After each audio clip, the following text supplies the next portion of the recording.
भुलाए गेली माया कर जाल में बैठ गेली ऊपर वाला प्रभु के भुलाए गेली। देखू तो का होते ई मोह माया में बाजी गेली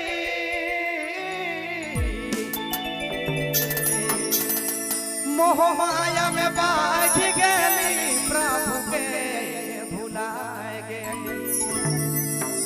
जपली नहीं एक पार कैसे लागब पार भवसागर साथे अंधार कैसे लागब पार भवसागर साथे अंधार। प्रभु कर बिना दुनिया अंधार है। सबसे हम के पार करे वाला बेड़ा पार करे वाला कोई है तो ऊपर वाला प्रभु है। उनके हम कभी नहीं भुलाई चाहिए। मोह माया में बाजी गेली प्रभु के भुलाए गेली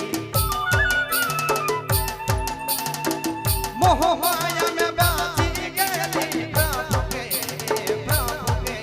भुलाए गेली। चपली